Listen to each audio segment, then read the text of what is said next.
फिर से हम एक नया पाठ शुरू करते हैं। आज हम सृजन के गद्य खंड के पाठ 13 सफल प्रजातंत्र के लिए आवश्यक बातें, जिसके लेखक हैं डॉक्टर भीमराव अम्बेडकर। इनके विचार सुनेंगे। डॉक्टर भीमराव अम्बेडकर का जन्म 1881 ईस्वी में हुआ और मृत्यु सन 1956 ईस्वी में हुई। डॉक्टर भीमराव अम्बेडकर का जन्म मध्य प्रदेश के महू नामक छोटे से गांव में हुआ। इनके पिता का नाम था रामजी मालूजी सरकार और इनकी माता का नाम था भीमा कौर। डॉक्टर भीमराव अम्बेडकर क्योंकि एक छोटे से परिवार में पैदा हुए थे, जहाँ पर उन्हें वित्तीय समस्याओं का और जातिगत भेदभाव का भी सामना और मुकाबला करना पड़ा। इन सब बाधाओं का मुकाबला करते हुए डॉक्टर भीमराव अम्बेडकर ने शैक्षिक उन्नति की और अंततः डॉक्टरेट की उपाधि प्राप्त की। डॉक्टर भीमराव अम्बेडकर के विचारों में हमें समतामूलक समाज व प्रजातांत्रिक मूल्यों की स्थापना के विचार प्राप्त होते हैं। डॉक्टर भीमराव अम्बेडकर की प्रमुख कृतियाँ हैं the caste in India, their mechanism, genesis and development, the untouchables, who are the Shudras, Buddha and his Dhamma, the rise and fall of the Hindu woman, the caste in India, the untouchables, who are the Shudras. ये सभी कृतियाँ doctor Bhimrao Ambedkar की जातिगत भेदभाव को लेकर लिखी गई कृतियाँ हैं। और बुद्धा एंड हिज धम्मा जब भीमराव अम्बेडकर ने अंत समय में बौद्ध धर्म को अपनाया था, उस समय लिखी कृति है। डॉक्टर भीमराव अम्बेडकर का संपूर्ण वाङ्मय हमें बाबा साहब अम्बेडकर संपूर्ण वाङ्मय के रूप में 21 खंडों में विभाजित मिलता है। अब हम बात करते हैं इस पाठ की। डॉक्टर अम्बेडकर द्वारा लिखा गया सफल प्रजातंत्र के लिए आवश्यक बातें पाठ के अंतर्गत उन्होंने सफल लोकतंत्र के लिए संबंधित सुझाव प्रदान किए हैं। डॉक्टर भीमराव अम्बेडकर ने अपने ये सुझाव बड़े ही बेबाक तरीके से प्रस्तुत किए हैं। उनका मानना ये है कि बहुमत दल के नेता को अल्पमत के लिए संवेदनशील होना चाहिए। प्रजातंत्र के द्वारा चुनी गई जो सरकार है उसे अपनी जनता के प्रति जवाबदेह होना चाहिए। आज के परिप्रेक्ष्य में अगर हम डॉक्टर भीमराव अम्बेडकर के द्वारा दिए गए सुझावों को देखें तो वो पूरी तरीके से चरितार्थ होते हैं। अब हम पढ़ते हैं डॉक्टर भीमराव अम्बेडकर के द्वारा दिए गए विचारों को विस्तृत रूप से। स्टूडेंट्स, अभी हमने अम्बेडकर के बारे में विस्तार से अध्ययन किया था। हमने थोड़ा सा परिचय जाना कि इस पाठ के अंतर्गत हमें क्या पढ़ना है। अब हम सफल प्रजातंत्र के लिए आवश्यक शर्तें जो कि अम्बेडकर के द्वारा दी गई हैं उसे विस्तार से अध्ययन करते हैं।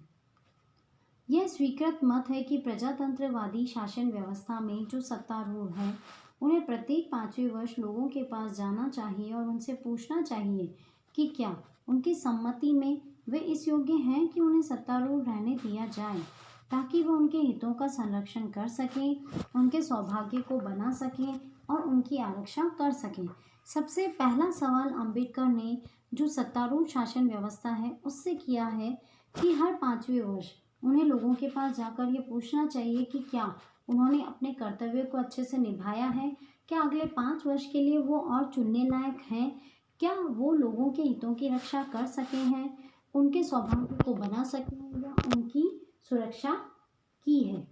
प्रजातंत्र का केवल इतने से ही संतोष नहीं होता कि प्रत्येक 5वें वर्ष सरकार की रोकथाम की जा सके और इस बीच के समय में कोई सरकार को कुछ भी न कह सुन सके।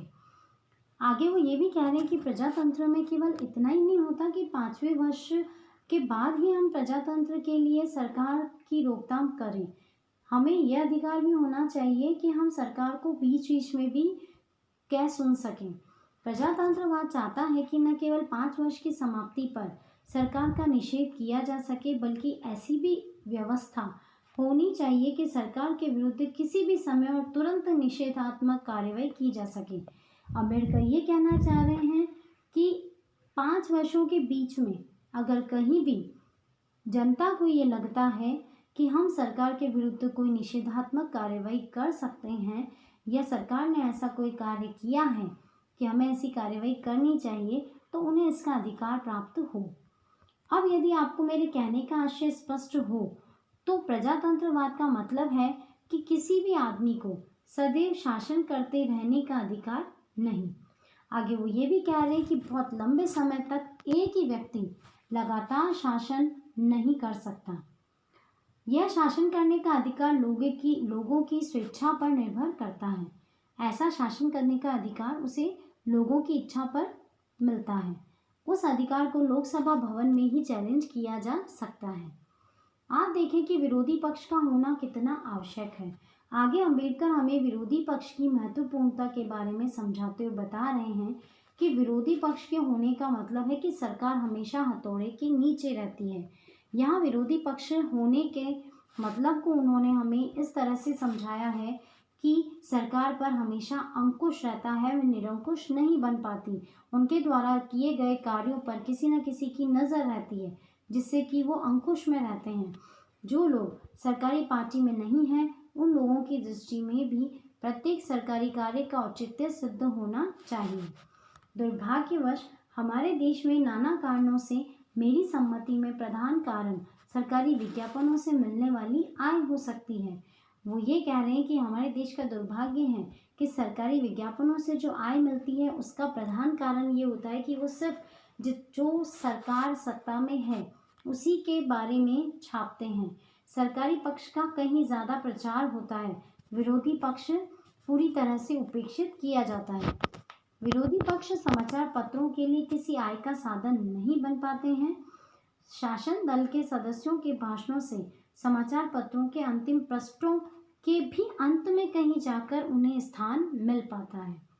मैं प्रजातंत्रवाद की आलोचना नहीं कर रहा हूँ। प्रजातंत्रवाद की सफलता के लिए विरोधी पक्ष का होना एक अनिवार्य शर्त है, ऐसा अंबेडकर हमें समझा रहे हैं। आगे वो हमें ये बता रहे हैं कि अन्य देशों में विरोधी पक्ष कितना मजबूत दिखाई देता है। क्या आप जानते हैं कि इंग्लैंड में विरोधी पक्ष के लिए न केवल स्थान है, बल्कि विरोधी पक्ष के कार्य को चालू रखने के लिए विरोधी पक्ष के नेता को सरकारी खजाने से वेतन दिया जाता है। उसे एक सेक्रेटरी दिया जाता है। उसे कई सांकेतिक लेखक और दूसरे कर्मचारी भी मदद के लिए दिए जाते हैं। लोकसभा भवन में उनके लिए पृथक एक कमरा रहता है जिसमें वह अपना कार्य चलाता है। यहाँ उन्होंने इंग्लैंड में विरोधी पक्ष को जो जो सुविधाएं दी जाती है उसका विस्तार से वर्णन किया है। अब आगे हम देखते हैं कि कनाडा में भी विरोधी पक्ष की क्या स्थिति है।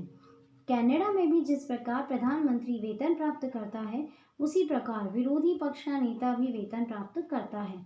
इन दोनों देशों के लोग सोचते हैं कि कोई ना कोई होना चाहिए जो सरकार की गलतियों की ओर उंगली निर्देश कर सके। वे चाहते हैं कि सरकारी गलतियां बताने का कार्य सतत निरंतर होता रहना चाहिए। इसलिए वे विरोधी पक्ष के नेता पर रुपया खर्च करना बेकार नहीं समझते। उन लोगों की सोच ऐसी है कि सरकार की गलतियों को बताने के लिए कोई ना कोई होना चाहिए और इसीलिए उन्होंने विरोधी पक्ष को इतनी सुविधाएं दी हैं। लेकिन हमारे देश में इस तरह की कोई सुविधा हमें प्राप्त नहीं होती है। अब अंबेडकर बात करते हैं तीसरी शर्त की। मैं समझता हूँ कि एक तीसरी शर्त भी है जो प्रजातंत्रवाद की सफलता की पूर्व आवश्यकता है। वो कह रहे हैं कि वो तीसरी शर्त बहुत महत्वपूर्ण है। वह यह है कि कानून तथा शासन की दृष्टि में सभी समान होने चाहिए। अंबेडकर का मानना है कि कानून और शासन की दृष्टि में सभी समान रूप से समझे जाने चाहिए। यद्यपि ऐसे छुटपुट अवसर गिनाए जा सकते हैं जहाँ कानून की समान दृष्टि नहीं रही है, तो भी मैं नहीं समझता कि इस समय मुझे कानून की दृष्टि में समानता के बारे में कुछ बहुत अधिक कहना चाहिए। लेकिन शासन की दृष्टि में समानता की बात महत्वपूर्ण है। हम भी अपने आसपास ऐसे बहुत सारे उदाहरण देखते हैं जहाँ पे सत्तारूढ़ पार्टी अपने ही पक्ष के लोगों की मदद करती है, पक्षपातपूर्ण व्यवहार करती है, लेकिन दूसरों के साथ में उपेक्षित व्यवहार होता है। आप में से बहुत से लोगों के लिए ये संभव है कि या तो ऐसी घटनाएं याद कर सकें या ऐसी घटनाओं की कल्पना कर सकें जब शासनारूढ़ पार्टी अपनी पार्टी के सदस्यों के हित में ही शासन करती हुई प्रतीत होती है। कुछ भी हो, मैं इस प्रकार की कितनी ही घटनाएं याद कर सकता हूँ। आप कल्पना करें कि एक कानून है जो कहता है कि कोई भी आदमी बिना लाइसेंस के किसी विशेष वस्तु का व्यापार नहीं कर सकता। यहाँ अंबेडकर हमारे समक्ष एक उदाहरण प्रस्तुत कर रहे हैं, क्योंकि कानून सबके लिए एक समान है, इसलिए कोई भी उस कानून पर आपत्ति नहीं उठा सकता। अंबेडकर का कहना है कि लाइसेंस वाली बात हर व्यक्ति के लिए लागू होती है। कोई भी व्यक्ति विशेष वस्तु का व्यापार बिना लाइसेंस के नहीं कर सकता है। कानून सबके लिए समान होता है। उस कानून विशेष में कहीं कुछ भी पक्षपात नहीं है।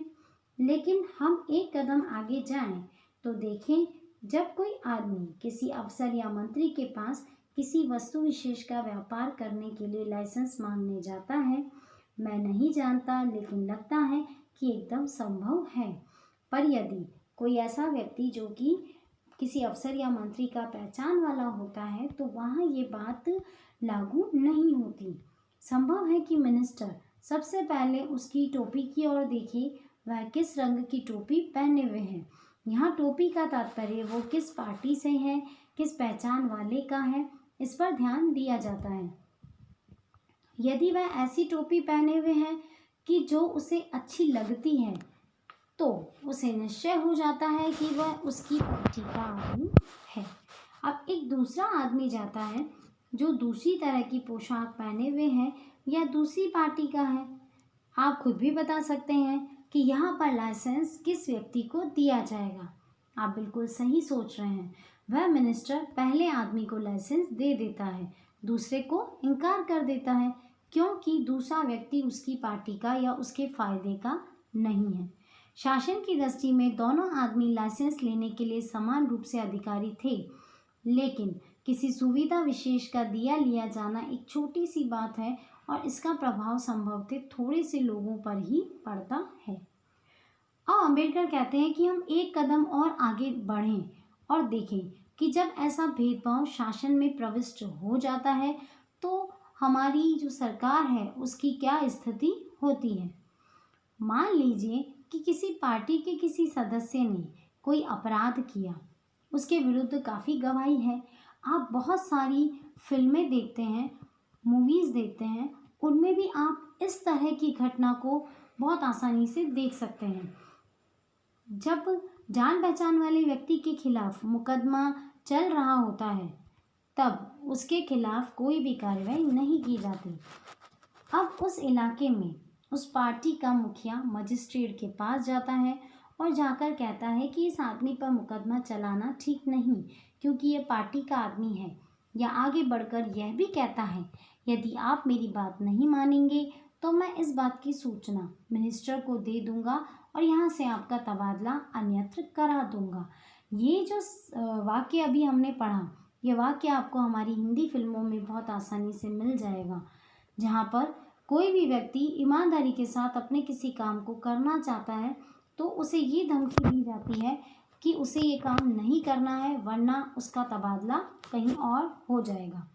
आप कल्पना कर ही सकते हैं कि इससे सारी शासन व्यवस्था में अव्यवस्था और आपाधापी का साम्राज्य हो जाएगा और इसके कारण हम अपने आसपास बहुत सारी अव्यवस्थाएं देखते हैं। किसी समय अमेरिका में यही हाल था। उस समय की शासन पद्धति विकृत पद्धति के नाम से प्रसिद्ध है।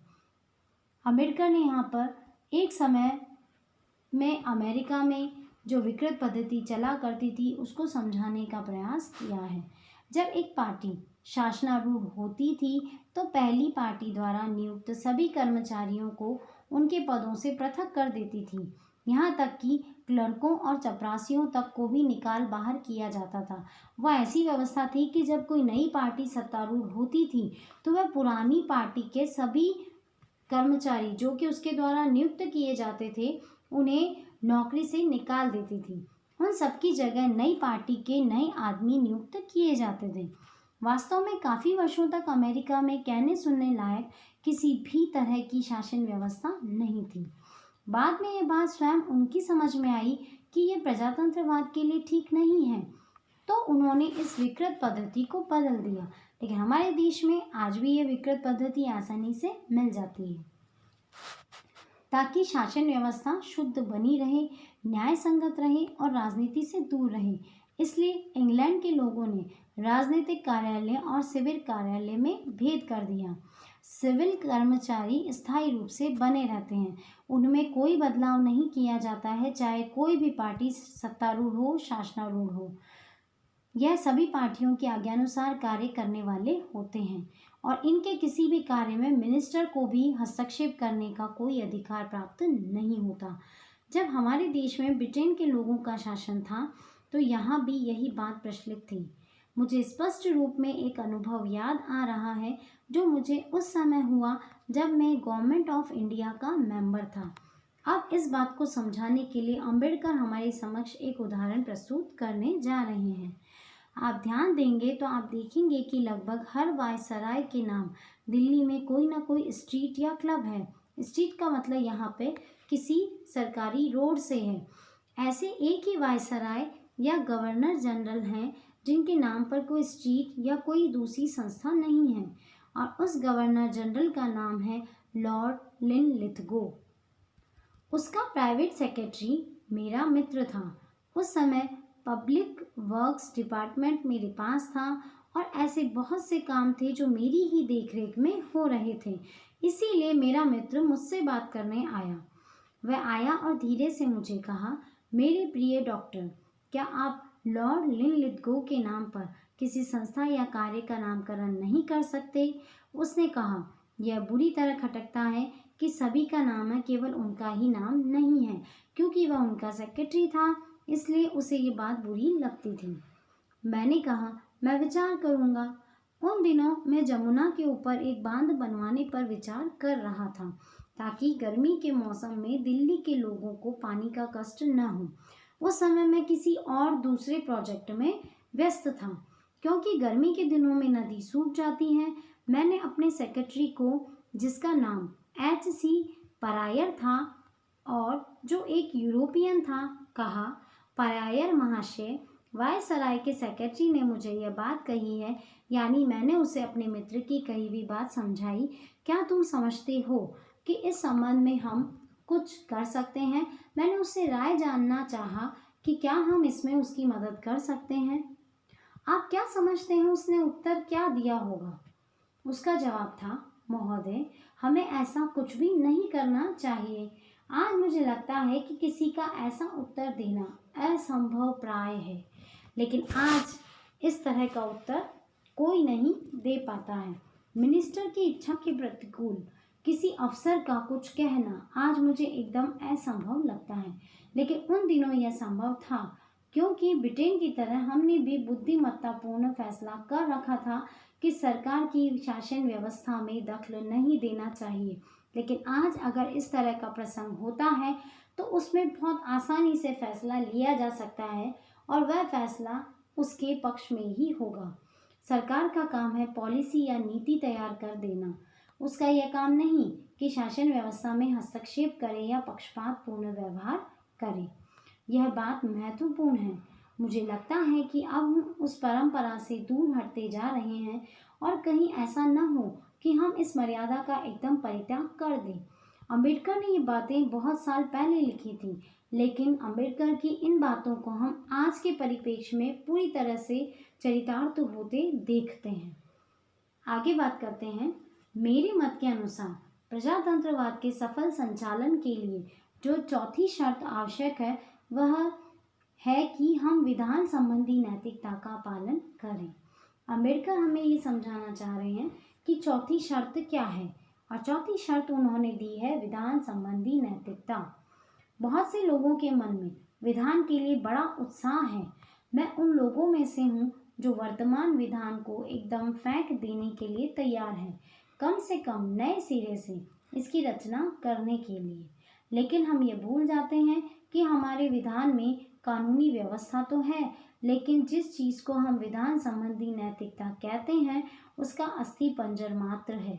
यानी हमारे देश में विधान संबंधी नैतिकता कहीं भी लागू होती दिखाई नहीं देती है। इंग्लैंड में यह बात विधान की मर्यादा कहलाती है और लोगों को खेल के नियमों का पालन करना ही चाहिए। एक दो बातें जो इस समय मुझे याद आ रही हैं मैं आपको बताऊं। वो हमारे समक्ष एक उदाहरण बता रहे हैं। आपको याद होगा कि जब 13 उपनिवेशी ने बगावत की तो उस समय उनका नेता वॉशिंगटन था, जो कि बहुत प्रसिद्ध नेता रहे हैं।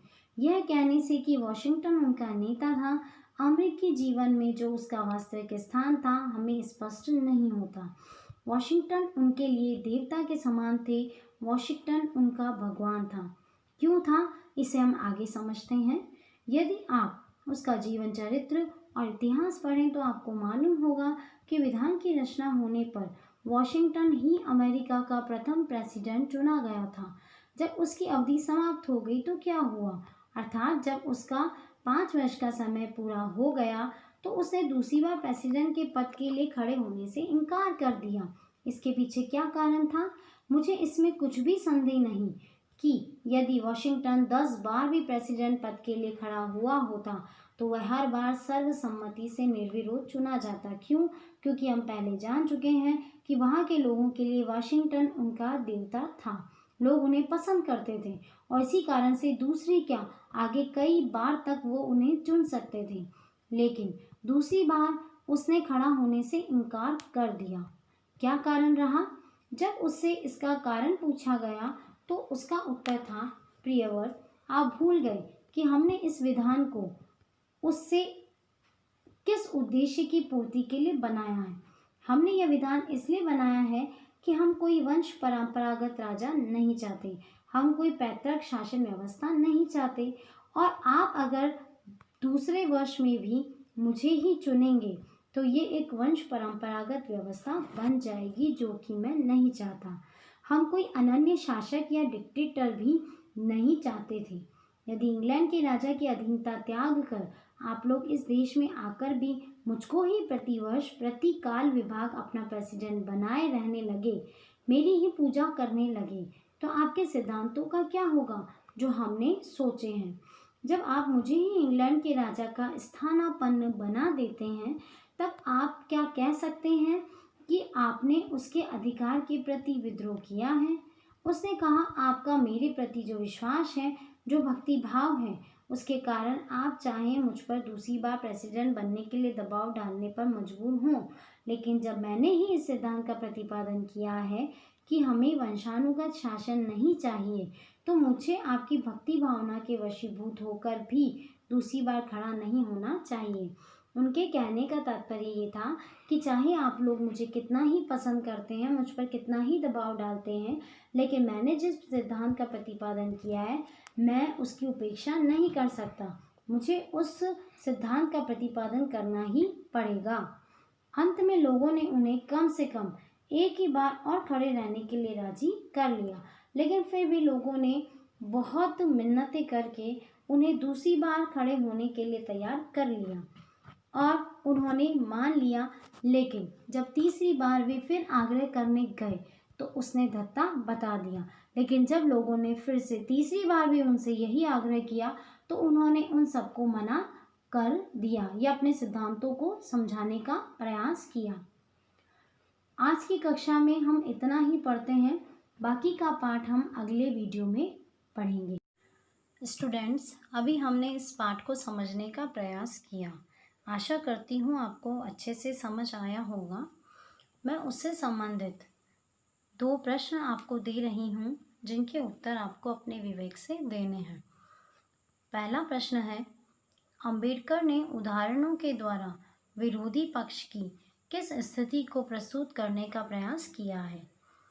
प्रश्न 2, प्रस्तुत पाठ में अंबेडकर ने वॉशिंगटन का उदाहरण देकर किस बात की ओर संकेत किया है। इन दोनों प्रश्नों में उन्होंने हमें बहुत से उदाहरण दिए हैं, उन्हें आपको बहुत अच्छे से अपने शब्दों में लिखने हैं। Thank you.